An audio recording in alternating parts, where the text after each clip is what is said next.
Marcos al final del capítulo 7 deja muy claro el contraste que hay entre aquellos religiosos que llegaban delante de Jesús para señalar a sus discípulos y cuestionar su propia vida. Estos religiosos imponían las enseñanzas de los ancianos sobre el mandamiento de Dios, siendo orgullosos y altivos. A diferencia de la actitud de aquella mujer sirofenicia, que acudió a Jesús reconociendo su posición, reconociendo cómo era vista por las demás personas, por ser gentil delante de los judíos. Y la respuesta de esta mujer a la contestación de Jesús también deja en evidencia que la clave está en el corazón humilde, que se arrepiente y busca misericordia. Esta mujer reconoce su condición delante de Jesús, acude a él arrepentida y pide por misericordia, no imponiendo sus condiciones, como lo hacían los religiosos, los fariseos y escribas. En este capítulo 8, Jesús va a tratar con distintos grupos de personas. Como lo había estado haciendo durante todo su ministerio, Jesús en este capítulo 8, Marcos va a narrar que Él tiene un trato para la multitud, tiene un trato para los fariseos, que también trata de diferentes maneras con sus discípulos, enseñándolos, corrigiéndolos, y que también tiene un trato especial para aquellos que son menospreciados por la sociedad.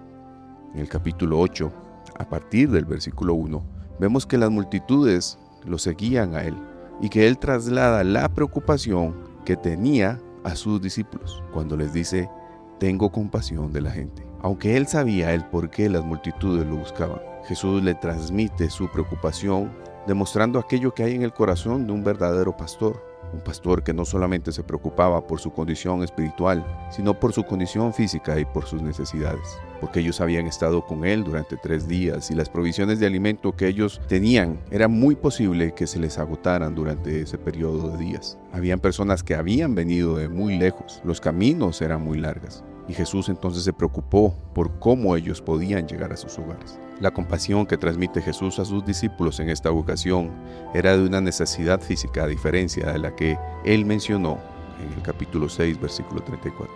Jesús entonces de nuevo va a enseñarle a sus discípulos que al parecer, según el texto, se habían olvidado de quién era Jesús, qué era lo que hacía Jesús y la clave de lo que ellos tenían enfrente y lo que debía hacer Jesús para sus discípulos. Porque ellos, en el versículo 4, cuando Jesús le transmite su preocupación, los discípulos le responden: ¿de dónde podrá alguien saciar de pan a estos aquí en el desierto?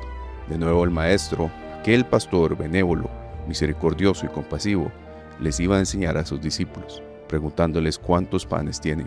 Y ellos le respondieron. Nuevamente los manda a organizarse, los manda a que acomoden las multitudes, a recostarse. Y Jesús les enseña a sus discípulos que ellos deben de ser agradecidos con lo que tienen, reconocer al Dios soberano que provee de todo lo que se necesita y bendice los peces y los reparte. Y entonces es ahí en el versículo 8 del capítulo 8 en donde nos dice que todos comieron, que todos se saciaron y que incluso recogieron 7 canastas, no para repartirlas entre los discípulos, sino que las recogieron para que las personas que iban hacia sus lugares de regreso, a sus hogares y diferentes aldeas lejanas, pudieran también llevar provisiones para el camino. Entonces Jesús no solamente les dio el pan y el alimento para el momento, sino para su camino de regreso a sus hogares, respondiendo de esta manera a la pregunta de los discípulos: ¿de dónde podrá alguien saciar de pan? 2 muestras de poder en el capítulo 6 y en este capítulo 8, a situaciones muy parecidas, 2 enseñanzas también a sus discípulos, que ellos no entendían que la respuesta estaba delante de ellos. Y entonces Jesús les muestra nuevamente cómo cuidar de sus ovejas, cómo protegerlas, cómo hacerse cargo de ese pueblo que había sido despreciado por aquellos líderes que debían de estarlos cuidando. Y esto es un gran contraste que vemos en nuestros días.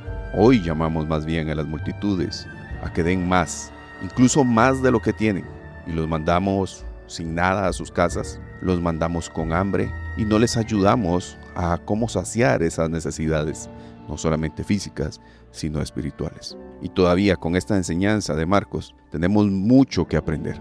Tenemos mucho que aprender de Jesús como el buen pastor y como el maestro. Si continuamos la lectura a partir del versículo 11 hasta el versículo 13, Marcos enseña que Jesús se mueve de la región de Decápolis, se dirige a Dalmanuta, o conocida también como Magdala. atravesando el mar de Galilea. Es una región en donde Jesús iba a llevar las buenas nuevas, iba a seguir con su ministerio, pero es donde vemos que los fariseos, el grupo religioso que siempre llegaba a causar disputa con él, vamos a ver que su actitud era de ser prepotentes, altivos, orgullosos. Llegaban a discutir con Jesús con un sentido de disputa, con un sentido de pelear, y en esta ocasión llegaron demandando, pidiéndole una señal que supuestamente los haría a ellos creer que Él iba a ser el Mesías, que Él iba a ser el elegido de Dios, el Hijo de Dios. Y aunque ellos pedían con esa intención de tentarlo y que Él demostrara su verdadero poder, estos hombres tenían una mala intención porque buscaban pruebas para creer que Él era el Mesías, sin tomar en cuenta todos los milagros que se habían realizado anteriormente. Y Jesús no estaba para perder el tiempo con ellos, porque su ministerio era sumamente importante. A partir del versículo 14 hasta el versículo 21, vamos a ver a Jesús enseñando a sus discípulos. En este momento, Jesús se estaba dirigiendo nuevamente por el mar de Galilea, de Dalmanuta o Magdala a Betsaida, más hacia el norte del mar. Allí en ese momento, atravesando el mar y estando él solo con sus discípulos, les quiere enseñar, así como lo había hecho anteriormente en otras ocasiones. Jesús toma tiempo para enseñar a sus discípulos, pero en este momento la enseñanza iba a estar acompañada de una advertencia. Cuando Él les dice, miren, guárdense de la levadura de los fariseos y de la levadura de Herodes. Les está diciendo, presten atención, tengan cuidado de no caer y de no dejarse influenciar por este tipo de personas. Esa referencia que Jesús hace de la levadura es con respecto a la influencia de estos grupos. Los grupos que ya habían influenciado a personas, a masas de gente, los podrían influenciar incluso a esos mismos discípulos. Era una influencia dañina y perjudicial que podrían tener por escuchar falsas enseñanzas y dejarse llevar por esas falsas enseñanzas. Tener incluso comportamientos hipócritas como los tenían los fariseos y los escribas. O llegar a tener conductas inmorales y corruptas como la de los herodianos, siguiendo el ejemplo de Herodes. Porque incluso estos grupos habían empezado a mostrar una estrecha relación y se habían empezado a aliar para conspirar en contra de Jesús. Los discípulos, por tener su atención en otras cosas materiales como el pan, todavía tenían su corazón endurecido. Todavía no entendían lo que Jesús les estaba hablando. Por eso vemos la serie de preguntas que Jesús les hace. ¿Todavía tienen el corazón endurecido? ¿Cómo es posible? ¿Cómo no ven? ¿Cómo no perciben? ¿Cómo no entienden? ¿Cómo es que se preocupan por el pan si vieron lo que pasó en la alimentación de los 5,000 y de las 4,000 personas? ¿Cómo no entienden que incluso se recogieron 12 cestas para la alimentación de los 5,000? Y se recogieron 7 cestas cuando se alimentaron a los 4,000. Y termina preguntándoles, ¿cómo es posible que todavía no entiendan? Jesús busca enseñar a sus discípulos, pero por el énfasis que ellos tenían en algo material, que se iba a necesitar de camino, no pudieron entender y estar atentos al llamado de atención que Jesús les estaba haciendo, de cuidarse de ser como esos religiosos y políticos engañadores, perversos, fraudulentos, inmorales y corruptos. Marcos muestra a Jesús enseñando muy bien a sus discípulos, pero que también los confronta fuertemente porque sus corazones tienen que estar alineados a sus enseñanzas y a entender lo que Él quiere enseñar. Llegando de esta manera al versículo 22, y hasta el versículo 27 del capítulo 8, en donde vamos a ver la relación que Jesús tuvo con una persona que era menospreciada, cuando le traen a él a un ciego estando en Betsaida.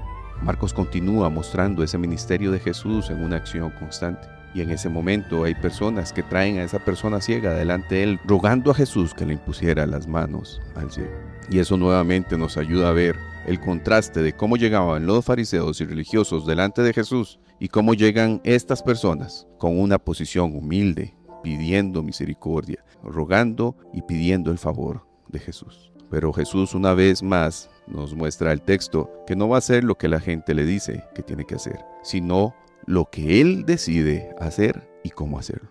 Marcos ahora va a mostrar a Jesús tratando personalmente con un hombre que tenía esa necesidad de ceguera, de no poder ver muy bien con sus ojos, o de haber perdido probablemente la vista de alguna manera en algún momento. Marcos va a mostrar la compasión de Jesús al tomar al ciego, la disposición de Jesús al dirigirlo fuera de la aldea y el trato de Jesús personal, escupiendo en sus ojos, poniendo las manos encima y preguntando. Un milagro que demuestra el trato personal y especial que Jesús tiene para las personas, en donde le ayuda a este hombre a enfocarse, a concentrarse y a mirar con atención. Y es entonces donde su mirada fue restablecida y vio todo claramente. Este milagro no habla de algo imperfecto que Jesús haya realizado. Enseña que los milagros de Jesús son por etapas para las personas, que hay un trato personal, que hay una preocupación real de Jesús por las personas, que hay una demostración de poder de Jesús mediante su actuar, y un milagro que se realiza por Jesús para que la perspectiva de las personas puedan cambiar y que puedan enfocarse y ver con claridad qué es lo que significa el milagro en sus vidas. Jesús no quería causar alboroto por este milagro, por eso es que lo lleva fuera de la aldea, y es incluso donde le dice que no pase por la aldea ni diga nada a nadie. Jesús estaba enfocado en su ministerio, en restaurar la vida espiritual de las personas y demostrar que el reino de Dios había llegado. Marcos muestra a su audiencia el trato de Jesús desde las multitudes, pasando por los religiosos y por ese grupo pequeño de discípulos, hasta un trato muy personal con un ciego. Y vemos cómo las multitudes siguen a Jesús por necesidad, pero Él responde demostrando compasión y amor, preocupándose incluso por sus necesidades físicas. Los fariseos llegan prepotentes delante de Jesús demandando una señal. Jesús no sigue el juego de ellos y no cae en sus provocaciones, sino que continúa con su ministerio.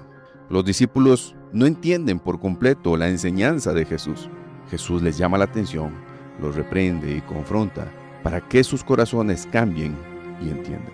Y un hombre necesitado es llevado delante de Jesús y Él responde ayudándole en su condición física mediante un trato único y especial.